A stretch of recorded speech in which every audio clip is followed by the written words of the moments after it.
Well, today, like I said, we're kicking off, we're wrapping up a series called Ish. And if you were not here last week, I'm going to take just a couple minutes and get us caught up. Now, most of you have heard some form of this phrase.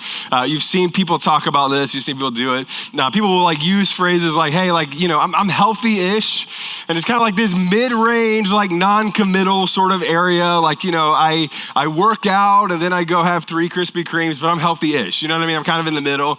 Now, I heard this not too long ago. This is kind of a fun one. We're dating-ish. Dating-ish was kind of a fun one. Now, back in my day, so I'm old, apparently, you used to have to ask directly. Do you remember this? How many of you ever use a gel pen? Anybody know what a gel pen is?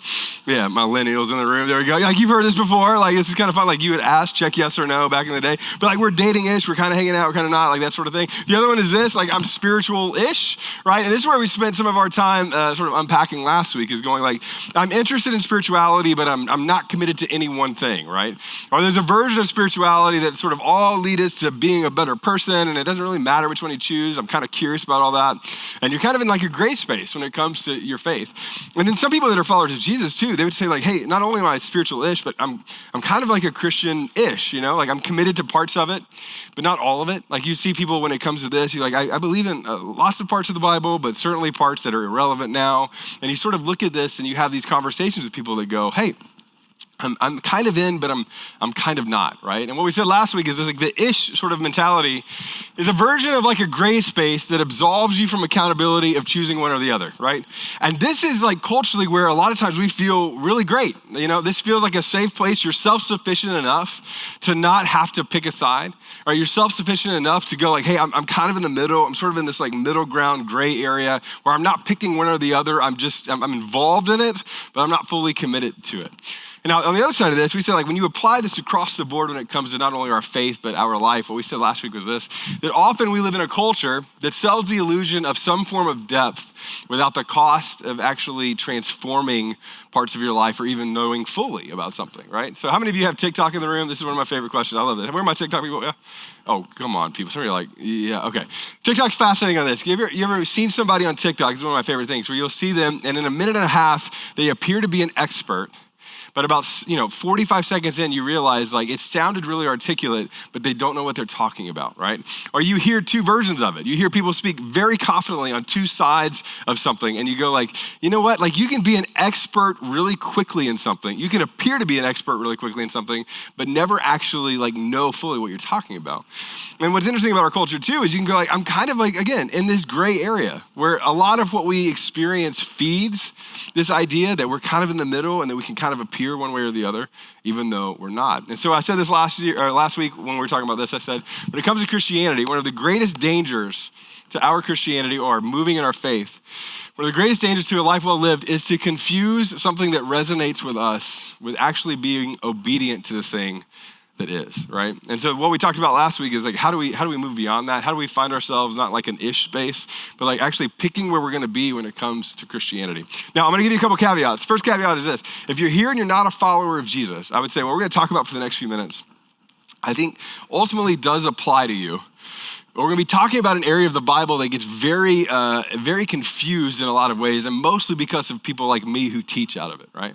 And so there's going to be certain things that we say today that you go I kind of agree with, certain things that you don't. In fact, I would love for you to take time to take a deep dive in some of the stuff that we're going to be talking about. But if you're here and you are a follower of Jesus, right, what we're going to talk about for the next few minutes is actually one of the more unsettling passages of Scripture that actually, I think, when you're looking at becoming a Christian, is one of those unsettling passages that doesn't seem like it paints at least a 2025 positive view of God, right? And so when you look at this, it actually feels unsettling.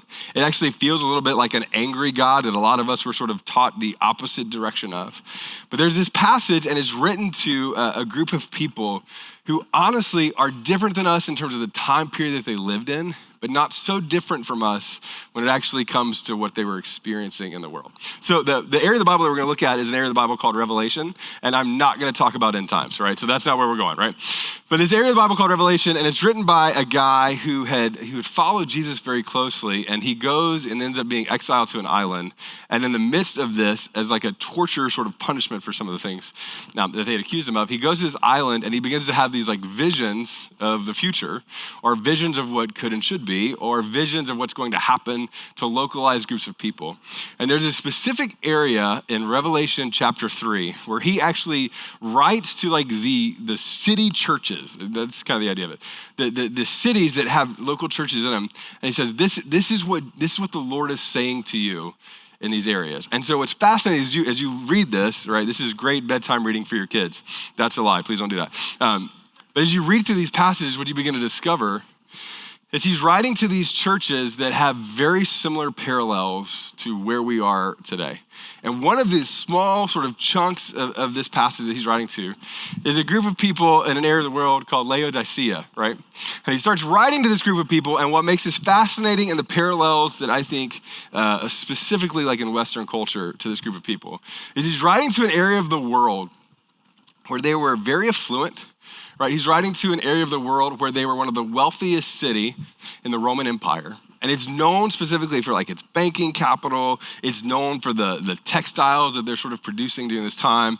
It's known for all of these things. And then at around 60 AD, something fascinating happens, right? An earthquake sort of completely destroys the area of the world that they're in, right? So the city gets decimated by this earthquake. And there's this like footnote that you get when you read this, where you find that this city was so wealthy that they were able to rebuild their area without any outside help. Now, this is interesting to think about, especially like in the US, but you go like, if something happened in Ohio and it decimated both the economy, it decimated the area that we were in, you would hope that Texas would step up. You know what I'm saying? Like there's a little bit of this, like you would hope that some other cultures would do that. Well, what happened, there's a little bit of a pride to this that goes, no, we don't need anybody else. We're able to set this up on our own. And they were known for these like lavish amenities that they had. Like they had these large theaters. They would have had a stadium. They would have had this interesting like public like bath that you could use, which would have been a big deal in this culture. Hopefully probably not doing that today as much unless you go to Lifetime Fitness. There's a little bit of that where you kind of experience these moments where like everything seemed to have an amenity to it. It was modern luxury. It was all of those things in this area of the world. All gets decimated and then they rebuild it simply based off their own economy and own wealth, right? Now, what happens is you get this vision that John, who's the writer of this, has that's specifically to this group of people, and it gets really, really blunt really fast, right? Here's what it says. He says this. He says, I know your deeds, that you are neither cold nor hot. And I wish you were either one or the other, right? I wish you were either one or the other. Now, if you're married, you kind of get this, right? Or if you've been in a relationship for more than 2.5 minutes, you get this. If you're in a relationship, you know this, like you would rather somebody either be like really, really like passionate about something or really, really not. But the lukewarm middle ground is the thing that will drive you nuts. You know what I'm talking about, right? There's a part of this, like, I've been coaching baseball for the last few months because every week I'm going to talk about baseball. And so I thought about this. I was like, give me the guys that are really, really passionate, that run out there and want to do it, whether they're the best player on the team or not. I would rather have you like really, really passionate or absolutely hate to be there. Just don't be lukewarm. Just don't be in the middle. You know what I mean? Give me one or the other. I'm going to reference this for the rest of my life, but Joe over here, his son had a walk-off hit the other night. I almost lost my mind. I'm pretty sure I almost got ejected in like excitement. It was so great. But I thought about this. I was like, there's this picture that he sent me of his son Andrew running down the field with both hands up, like screaming. And I was like, that's it. Like, give me that moment. Give me that passion. Give me that sort of thing. I either want that or I want a kid who hates it so much they throw their hat on the ground and don't want to be there. Give me one of those two. Just don't give me the middle. Because there's something about the lukewarm middle space that is not good. And so this writer is going, hey, what God is saying to this group of people is you have become so good, so wealthy, you've checked so many of the boxes, you don't feel tension on either side, right? Things are going well for you, except for one specific area, right? The one thing that they had trouble with, this particular area of the world, is their water supply actually came from two different sources, right? And so this is what the passage actually begins to reference is this. Like they had hot water that came from the north, specifically in one area of the world. And then from the east, they had cold water that came. But it came at such a far distance. Now I want you to picture this as best you can. That both of those streams, after traveling such a far distance, they lost either the heat or the cold. So by the time that it got to the city, the one thing they had with all of the amenities they had, everything going on, they just had lukewarm water. And by the time the water got there and it was lukewarm, most of the time they would see that it was contaminated, it was nasty, you wouldn't want to drink it. And so this writer is going, hey, the vision that I have for this church is some form of this like tangible physical thing that actually describes who you are as people. And then he goes on and it says this. It says, so because you are lukewarm, neither hot or cold, I'm about to spit you out of my mouth. Thus saith the Lord. I don't know, like that feels like a really not great thing, right? This is the part of the passage that feels kind of weird. Like all the versions of Jesus holding a lamb with a sash and great hair with all the children around him and just smiling the whole time, right? That's not this, right? This is going, hey, look, like if you want to be a person who is in this, it's like it makes me want to regurgitate you if you are lukewarm. And this group of people, right, would have fully understood that. Right. I grew up in the South, and so we did really fun, weird things in the South. My great aunt, her name was Elizabeth. I couldn't say it as a kid, so we called her Bubba, right? South again. And we got there, and she would make a 3-layered chocolate cake. So I want you to picture this. A very large Southern woman in her late 70s, early 80s. That chocolate cake, whatever you just envisioned, is exactly what it was. It was phenomenal. And then I was too young to know that this was weird, but she would take milk, and she would heat it up in the microwave, and she would bring that to me. Has anybody ever had hot milk before? Okay, so y'all don't think I'm that weird. Yeah, okay, great. So she would bring like hot milk and she would sit there. So I would always either have like really hot milk with the cake or I'd have really cold milk, but I never had like in the middle.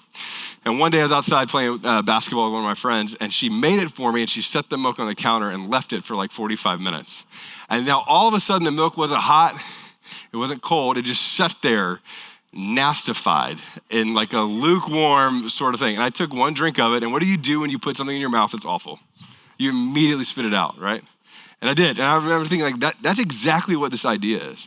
I don't even think the writer is talking specifically about that Jesus doesn't want you connected to this. It's the thought of being lukewarm and in the middle. The thought of being so self-sufficient that you don't need anything is like the immediate response that comes from what's next, right? They had this, like in the image that they're creating, they had this image where they had a source for the things that they needed, but that source actually felt like it contaminated it because of how long it had to come, and it became lukewarm, and he's describing these people like that. Then in verse 17, he goes on and he says this. He says, you say, I am rich, and that I have acquired wealth, and I do not need a thing. But you do not realize, and this is where it gets stopped, like you are wretched, pitiful, poor, blind, and naked. Sleep well, sweetheart. You know what I mean? Like that's, you don't actually realize. And then he gives the list. Now, what's fascinating about the list, and again, when you study the Bible, I think these things are so interesting. These would have been the things that they were known for being great at, right? So when he talks about this, he goes like, you don't realize that when it comes to the wealth, like you've acquired a lot, but you're still empty, right? He talks about being pitiful and poor. This is getting after the heart of things that they feel like they had fully solved. When he gets after this, he goes like, hey, blind and naked, again, fascinating parts. One of the things that they were known for was having a specific like healing balm for the eyes that could bring healing. Specifically in this area of the world, they were known for that. And the writer just begins to cut through all of that. All of the things that make you feel fully and finally self-sufficient are the things that he goes, no, it's made you actually so comfortable and so lukewarm that you're not actually something or someone that's being used. The spiritual poverty, the misery that he describes, he goes on. And then in the next verse, in verse 18, it says this. So I counsel you, which again is fascinating. I counsel you to buy from me gold refined in the fire. These are all specific images. White clothes to wear so you can cover your shameful nakedness, and salve to put on your eyes so that you can see. Those whom I love, I rebuke and discipline. So be earnest and repent.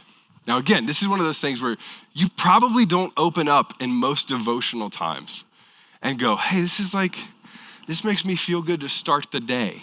You know what I mean? This isn't like a hugging Teletubby Jesus coming around you and going, you're so good, here's your participation trophy. Like it's nothing like that. It is actually like a challenge and a call out for the character of a group of people in this area of the world. And the challenge is pretty specific. He goes, look, when it comes to fire, almost every image of fire that you see in the Old and New Testament is somehow connected to a refining process that a person goes through. The white clothes, again, fascinating image here, is they take something that gives them self-sufficiency, and he talks about it being white as a form of purity. This fighting for purity. And then the other side of this is you go like, what you've put over your eyes, you can't see. So what you need to do is come to me so that you can see fully. And then he goes on, and in verse 20, this is one of the more famous passages in the New Testament. It goes on, it says this, it says, here I am. I stand at the door and knock, and if anyone hears my voice and opens the door, I will come in and eat with that person and they with me. And this is the part, again, that's fascinating, and it's a weird image to get because we don't think of things like this.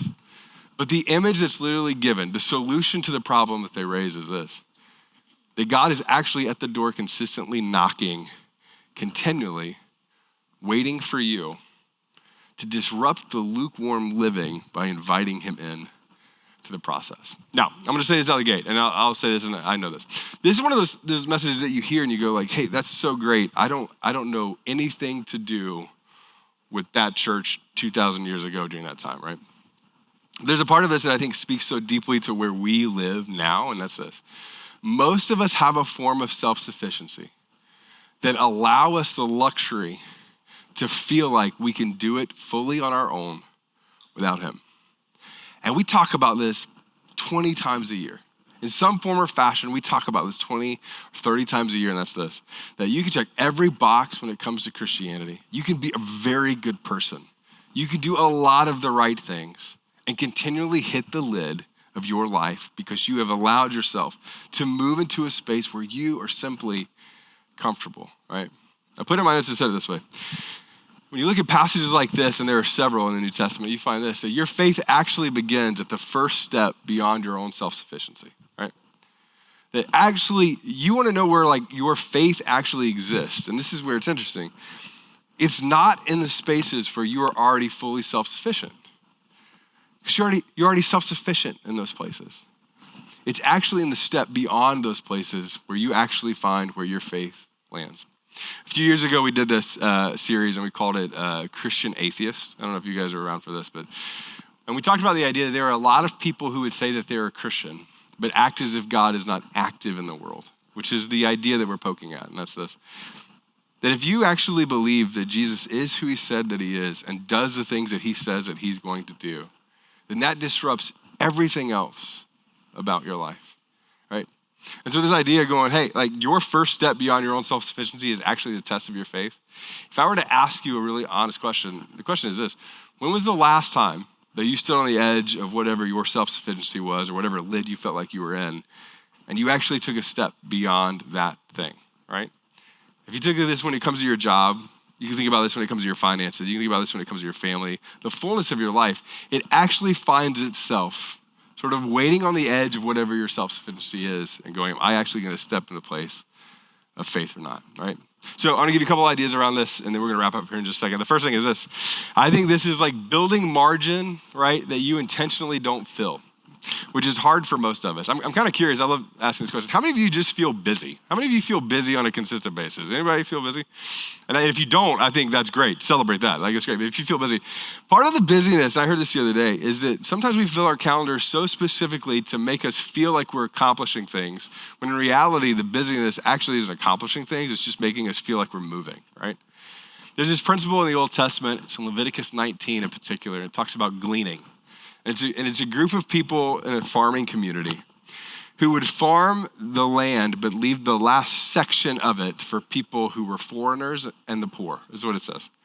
They would actually intentionally create margin that they would not touch, that they would leave that margin to help other people. And the idea at the base of this is that I have enough because he has given me what I have, and I'm going to operate with margin to leave that for others, right? Now, that's a beautiful principle when it comes to helping people, but it's also true in every other area of our life, right? When it comes to your calendar during the week, where are the places that you have marked out space for something that God might want to do in those areas? Every entrepreneur that I talk to, right? And this is one of my favorite things to do. I love talking to entrepreneurs. You look at this and you go, you can do so many things that fill your time and your space. One of the best things that you could ever do is actually slice off space where you don't do anything. And I would say, and you invite God into those spaces to give you the creativity to give you the opportunity, to give you the things that you need to look at in those places and allow him to do something extraordinary. I'm wired to be a person who strives consistently for just about everything that I'm doing.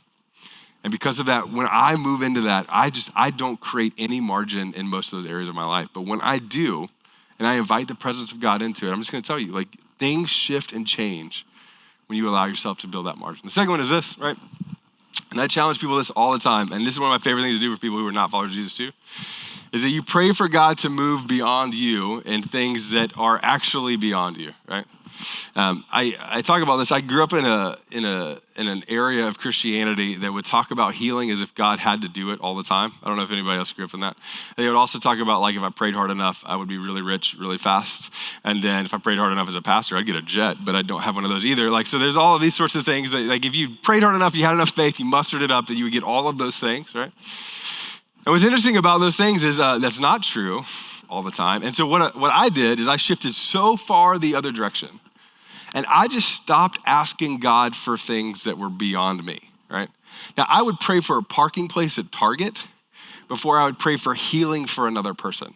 Do you know what I'm saying? Like, that's how messed up I got. Like, I would go like, I believe that God wanted to be involved in some things, but mostly things that were inconsequential that ultimately weren't gonna affect my life that much. But I actually, in my heart, didn't trust that God would move in the big areas, so I stopped praying big prayers, right? Now, I journal. I'm a big journaler, and so I can look at my journals that I had during that time, and I would read through the prayers. And it's not that you don't pray things that feel small. I think you do. But if I look through those journals, it was fully absent of things that were beyond me, and most of that was connected to either teaching or pain that I experienced on things that it felt like God didn't come through on. And I would just say this, and this is the hard part. When you think about this idea of self-sufficiency, stepping sort of out, being lukewarm, and your faith actually being beyond that step, I think if you're a person who's a follower of Jesus, who either doesn't pray consistently or prays for your food in parking places, but not things that matter, right? That is actually revealing of what you think about God. It's less revealing about you. It's actually revealing about the picture that you have of a personal God who wants to be involved in your life. And can I just tell you something? This is honest. I am naturally cynical.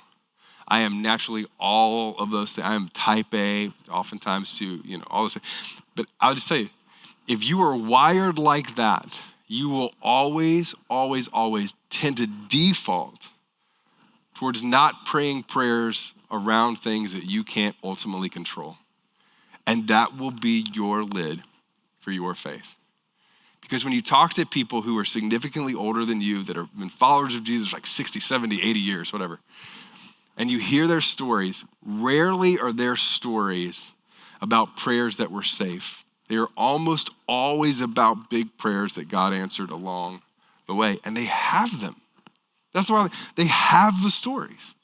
And so at the end of the day, I would say, like, if I could take every 20-something and 30-something and 40-something, 50-something, when your kids and you're exhausted, or your career and you're exhausted, and you're all of those things, and you look at it and you go, you've just stopped asking, and you've got really comfortable with where you are. I would go, man, I wish you would just take a month and every day begin to pray prayers that you could not accomplish on your own.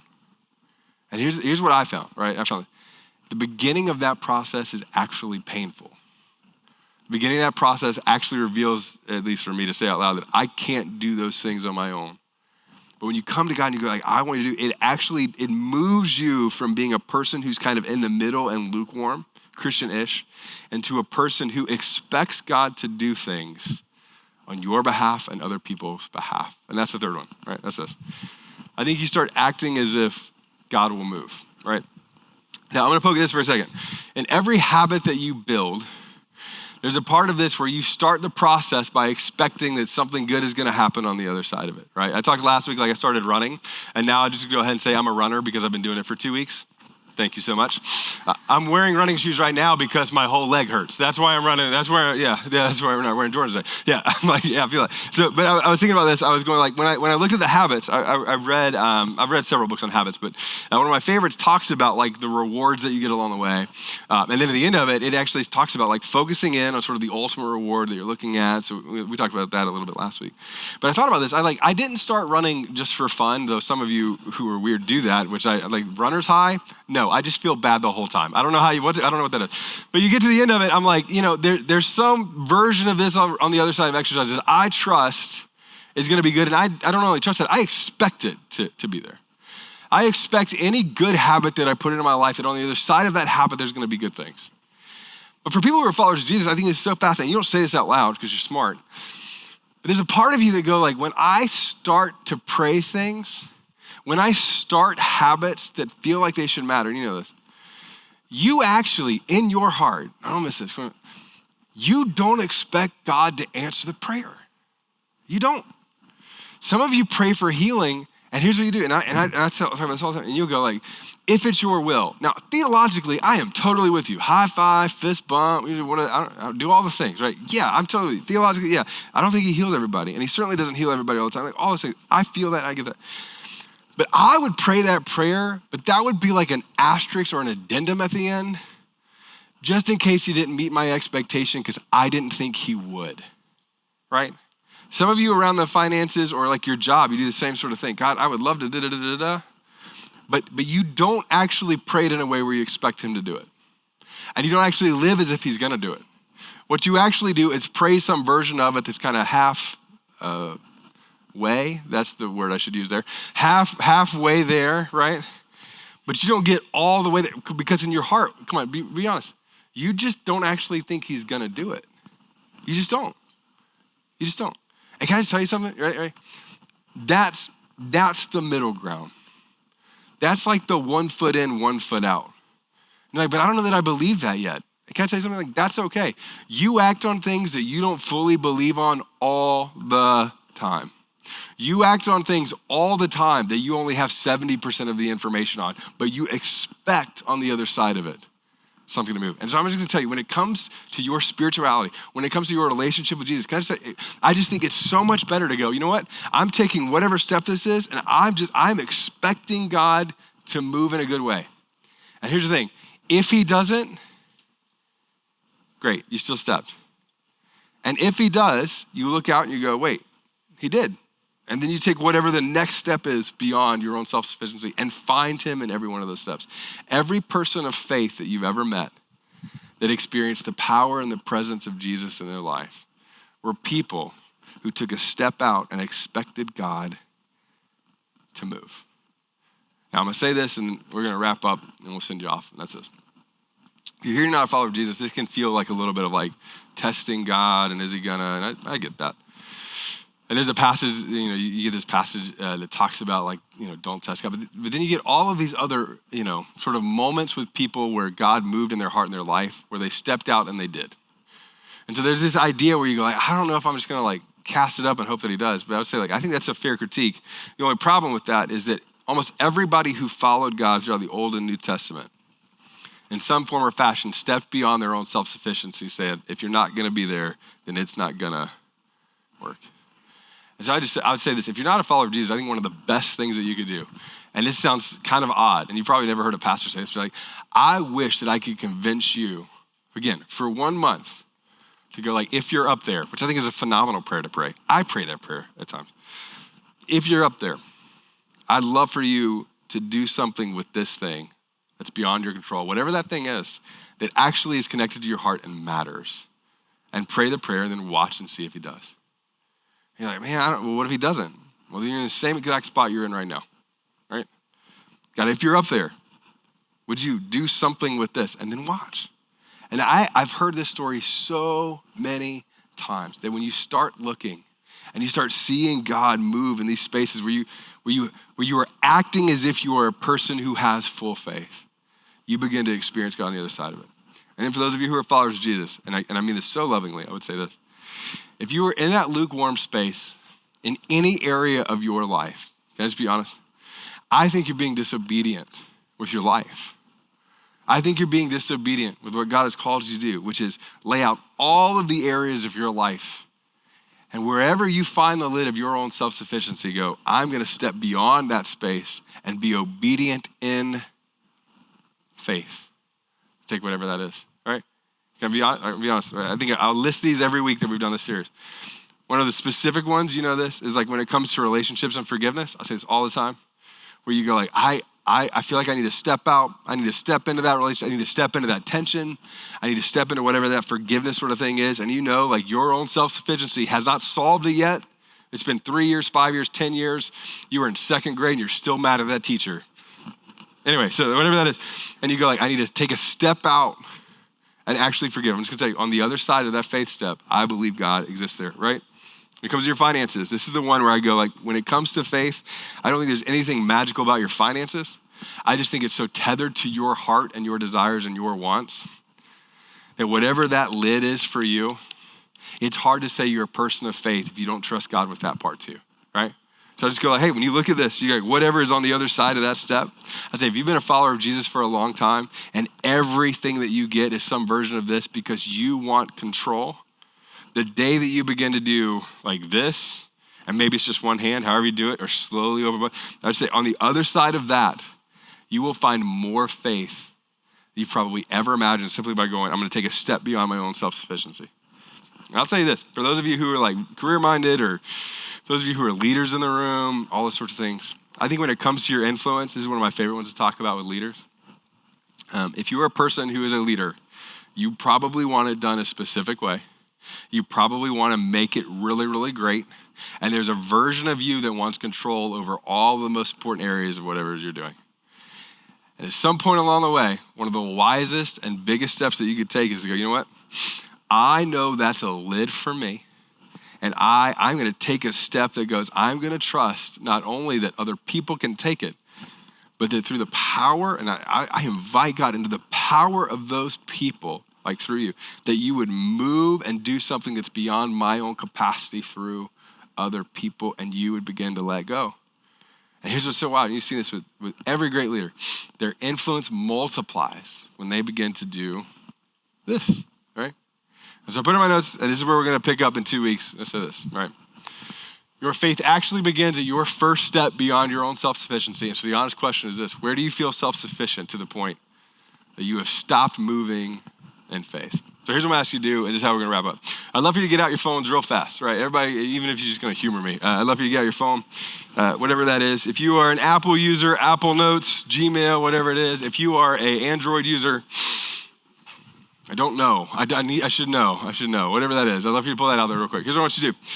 I want you to pull out either an email thing or a notes thing or a calendar thing. I think it's probably best, whatever that is for you. I'd love for you to pull that out real quick. Here's what I want you to do.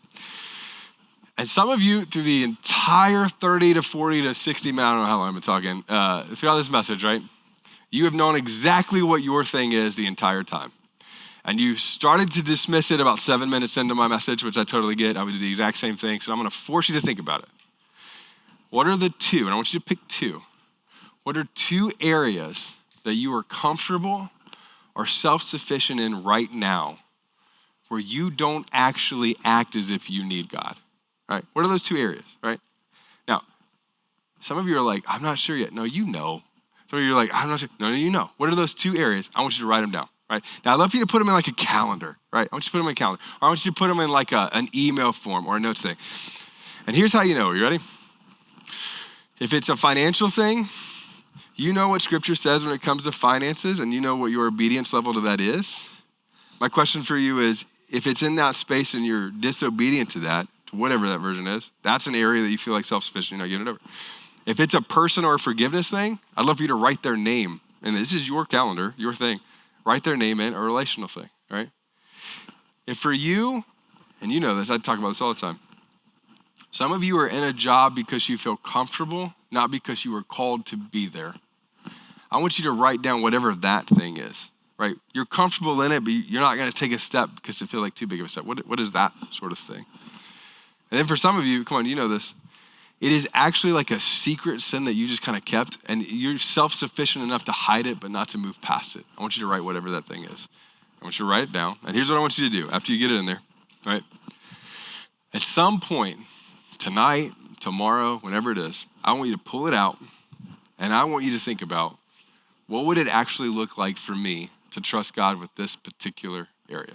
What would it actually mean for me to do that? Now, we're going to talk about it in a couple weeks, but what would it mean for me to trust God specifically with this area, not just in an abstract way, but in an action step sort of way? So let me pray for us, and then we'll wrap up. Let me pray for us. Father, we thank you for this text that was written a long time ago to a group of people that in a lot of ways are different than us, but in a lot of ways mirror exactly who we are. And for the person in the room who is probably wired similar to me in some of this, where you go like, hey, maybe you're self-sufficient in several areas, but there's a lid to whatever that is, and they've just kind of been banging their head against that, or they haven't moved forward in a long time, or they just sort of pause, and they are actually lukewarm. God, what I would ask is that you would just help them to take whatever that next step is of just trusting you, whether that's a text or a phone call, an action step when it comes to a practical area of their life, whatever that is. God, I pray that you would help them to take whatever that next step is. God, for those of us who enjoy comfort in our life, God, we want to take a minute and just invite you to disrupt whatever that comfort is so that we can actually follow you with the fullness of our lives. And God, for those people in the room that are not followers of you yet, and part of the reason they're not followers of you is because when they look back on their story, it actually feels like you've been absent, or if a good God exists, then it doesn't seem like he was involved in their life along the way. God, I ask that even if it's for like a month, God, that you would help them to act as people who trust you with their life. And God, as they take those steps, God, I just pray that you would reveal yourself so powerfully to them.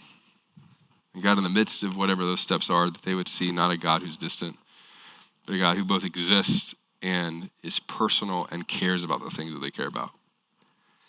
And lastly, I pray for the person who's a follower of Jesus, and Christianity has become a part of their life, but it has not become the lens by which they see everything. And God, I ask that whatever it takes for you to shift that, and I pray that you would do it.